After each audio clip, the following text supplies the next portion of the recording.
For question 7, the first thing we're going to be doing is counting the number of atoms of each that we have on the reactants and the product side. So if we're looking at boron, we have 2 atoms of it. We have 6 atoms of bromine right here, Br6. For our hydrogen atoms, we have 1 because there is no subscript. Our nitrogens, we have 1 because there is no subscript.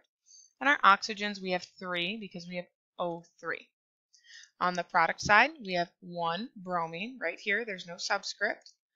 For bromine, so for boron, we have 1. For bromine, which is over here, this is our bromine molecule, we only have 1 atom of it because there's no subscript. Hydrogen, we have 1. Nitrogen, we have 3. We have 1 here because there's no subscript. And we're going to multiply in for the parentheses, which means we're going to have 3 atoms of nitrogen. For oxygen, we have 3 atoms here, times the 3 atoms for the parentheses is going to equal 9.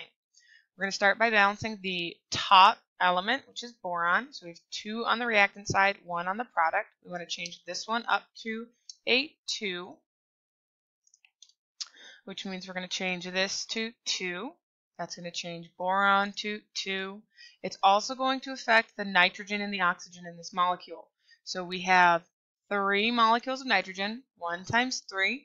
We're going to multiply that by our coefficient of 2. So 3 times 2 is going to equal 6, and it's going to affect our oxygen. So we have 3 times 3 is 9. 9 times 2 is going to be 18. So those are all the atoms we affected by adding in this coefficient. Now we're going to balance the bromines. So we have 6 bromines on the left, 1 on the right. So we're going to change this to a coefficient of 6. That's going to change these bromines to 6. It's also going to change the hydrogens to 6. So I need to balance my hydrogens now on the left-hand side, or the reactants. 1 times blank equals 6. We're going to multiply this by 6. That's going to give us 6 hydrogens. It's going to give us, also on the nitrogens, it's going to give us 6 nitrogens. And 6 times 3 is going to equal 18 oxygens. So if we check our math, 2 and 2, 6 and 6, 6 and 6, 6 and 6, 18 and 18. All of these elements have been balanced.